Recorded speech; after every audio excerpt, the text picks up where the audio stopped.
Alright guys, let's talk about Terrifier 3. After surviving Art the Clown's Halloween massacre, Sienna and her brother struggle to rebuild their shattered lives. As the holiday season approaches, they try to embrace the Christmas spirit and leave the horrors of their past behind them. However, just when they think they're safe, Art returns, determined to turn their holiday cheer into a new nightmare. Now, Terrifier 3 is a movie I went into with pretty high expectations, coming off of the success of the second one, which to be fair is pretty long, but filled with some gnarly kills. And going into this movie, I was kind of thinking about that and talking about it with my bro, who I saw it with. And I was like, the last movie's kind of long, but like, was it bad? Like, it was good, right? And honestly, that movie did go all out with the finale. It was breaking logic and being all crazy, all while giving you that shock value you came for. And Terrifier 3 is something else, and I'm pretty sure it's honestly not as good as it could be. It appears to be a movie where there are scenes left on the cutting room floor. And this would make sense given this runs for over 2 hours, and the last one ran for nearly 2 hours and 20 minutes. Many people complained it felt too long. I will say Terrifier 3 feels long, and it has a bit of a pacing issue. Start every scene where Art the Clown isn't there feels a bit boring. Let's get this out of the way. The pros, Art the Clown, and what Damien Leone and company are doing with this movie is amazing, and I want them to keep doing it. It's a wacky, shocking, original movie that you're never going to get anything like this, at least in the current movie-going landscape. It goes all out with the special effects and makeup design. It has a lot of amazing imagery, which is really captivating and well shot. The sound design, I loved. The way music is incorporated, Christmas music, is a lot of fun. I also love a good Christmas-themed Halloween slasher, and it's pretty rare to get a movie like that. There don't make that many of them. And this movie has 100% brought some really great new fucked up scenes that will go down in Christmas horror movie history. And they're well made at that. What I like is Damien Leone isn't just doing this to exploit. He's always giving some great joke or punchline or gesture for Art the Clown to do, and it's kind of like this is all a really fucked up joke to him. Art the Clown, the kills aren't just kills, but an amazing display of the power of makeup and prosthetic design and effects, and just all-out creativity from a filmmaking perspective, where storytellers are always trying to find a new approach to tell a story. And in horror, this is a really great spin. Art the Mute Clown is always fun to watch. I stand by that. In this movie, I love just about every scene Art the Clown was in. I love David Howard Thornton. I think he's just amazing. He's so good every time he's on screen. There's a fantastic introduction in this movie, which is so dark and just a pitch black way to start the film, but it's great. Where Art breaks into a family's home on Christmas Eve and does some pretty terrifying shit, and the movie drops its title card and begins. And it's really great. I do like how they show the first death off screen because, it's killing a kid. It's fucked up. But for this movie, or the world of this horror movie, it's not something that's completely out of range, but the director still keeps it off screen. And then he goes all out and he does give this mother's death in that house, which is really violent. But he's like, I guess I can kill her because she's an adult, and he just really goes all out. And then he doesn't even show there's a little girl who kind of starts the scene who's like hiding in a cupboard, and it just like ends before you even see anything, the scene. But it's so, like, it knows it's fucked up.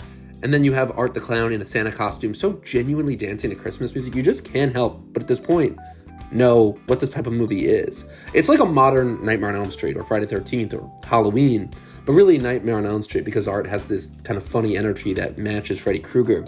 And I guess he does have the silence of Michael Myers and Jason Voorhees, but like, you see these movies for the great kills, and there are some amazing scenes that incorporate story really well too, like the mall scene or the bar scene, or the whole introductory scene in the hospital or the house or the college party scene, which, thinking back now, I would have loved to see more of. Why couldn't we see Art partying on campus? That would have been so fun.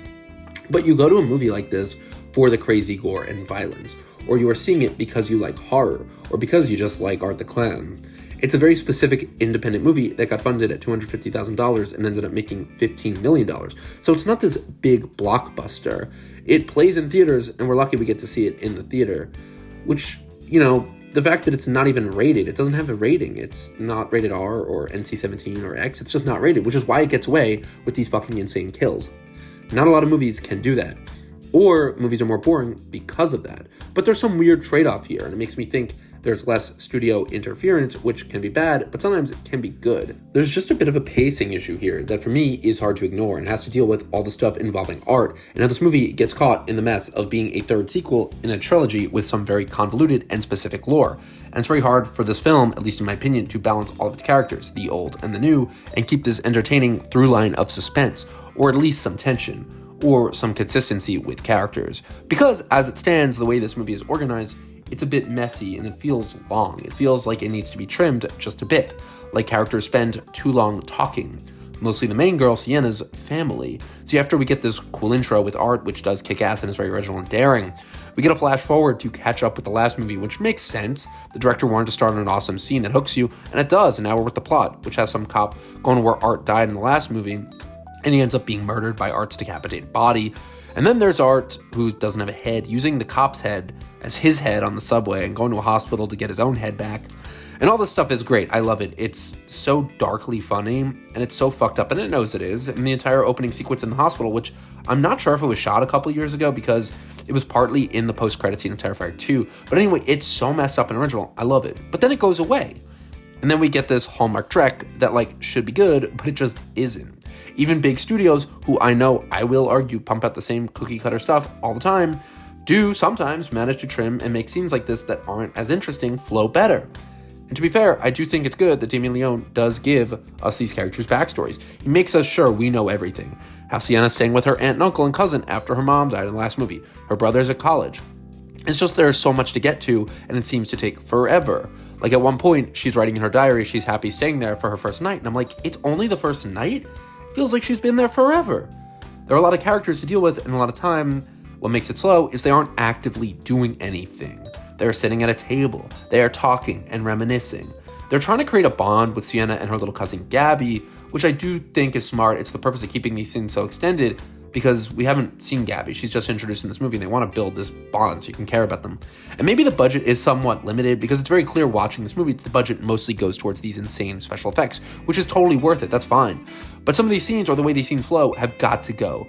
It just really feels like you're sitting there in a conversation of parts and it's not like what you want to see. It's not like there's an interesting conversation. Many movies will have these long conversation scenes, but we'll condense them and just get the important parts out. This just feels like it's a whole conversation. We shouldn't get the whole thing. I just want to know the important beats. You go from some sick, twisted, insane murder. It's like a girl sitting on her bed talking about her dead mom. And there's some saccharine music in the background. And it does this a lot. It does build tension as it gets into its second act. I will give it that, when Sienna starts to feel the presence of Art. But so many of these scenes near the beginning felt slow. And I feel like it's because they didn't have the budget to do anything crazy with these scenes.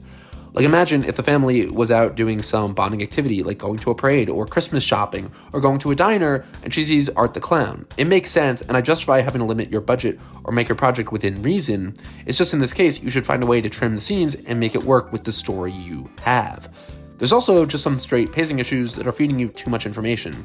There are a lot of flashbacks with this girl's father explaining how he gave her this magical sword. And look, I get it. This is Damien Leone making the movie Damien Leone wants to make. And I really do say, respect, bro. He wants to make this movie about a girl who was gifted to become this angel hero with wings and defeat evil or something, I think. He did the angel thing in the last movie, and I feel like the sword being the tool she uses to defeat Art here is kind of redundant. I did think after Terrifier 2 also, the ending of this movie, Terrifier 3, felt small. By comparison, it is shocking and gross, yes. But it really, the set piece for the Christmas is just in a living room at the end of this. And honestly, I thought it could have been better, just something a little bigger. The last movie went all out with that insane ending, and it's a bold choice how they don't show also her brother's death or her uncle's death. And I think it kind of might come down to budget. I do think they would show the kills, though, if they filmed them. I assume that's for runtime or budget reasons. But let me get back to what I was saying about pacing, which is that it's feeding you so many flashbacks and story bits that are important for later, it just can't help but feel forced and therefore not as easy to immerse yourself in. And some of it is just really annoying. We get all this stuff about Sienna and her family in the beginning, and then we finally think we're going to see some Art action. And then we get this scene where these two, repair guys are going into a condemned house where Art's living, and they're talking about dead bodies buried in the house. They're telling scary stories, and all right, let's clear this house out. And you're like, oh, these guys are definitely going to get killed. But then right before that happens, it just cuts back to Sienna. And it's bro, we were just watching this scene. We were about to see a kill, and it kills all the tension. And it doesn't even just stay with Sienna. Then it launches into a full flashback. So not only are you cutting away from the stuff you're interested in, you're then going into a flashback, and it just kills all tension. Eventually, we do move back to that house sequence, and we get some kills where Art returns, he comes back to life, but it just feels like the tension and the story really jump all over the place, and it's a bit of a bummer because it has these cool supernatural elements that it really started developing after the first one. At first, it was just a crazy clown movie with a really unique character, but then it started creating lore, and I say go all out. If you're going to make this franchise make something crazy that's off the walls and fun, all you should do is make something coherent and cohesive. I don't really need to understand how art comes back to life or can regenerate. A lot of the fun is in how this movie doesn't need to explain that, but it's how it spends so much time doing the other stuff, that banal stuff that takes away attention from the good stuff. And there is a lot of good stuff. On a final note, it is a movie I think is a mishmash of good and bad. The good stuff I'd love to rewatch, but the other scenes just aren't as great.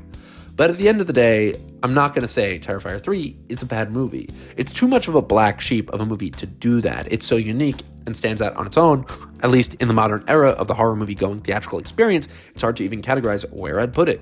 Because there are plenty of movies out there like Friday the 13th series and Nightmare on Elm Street series and even Halloween, where you have your memorable entries that are good, like Jason Lives and Dream Warriors, or Halloween 2, which have some scenes that really aren't that good, but you remember all the good stuff. Like, I'm not going to say all those movies are masterpieces, but I do have such nostalgia for them. I do love those movies because they have great scenes. And that's what I'm going to remember from this movie, because there are so many good scenes. I'm always going to be thinking back on them, like the mall sequence, or the scene and the sorority house in the shower, or just the opening scene.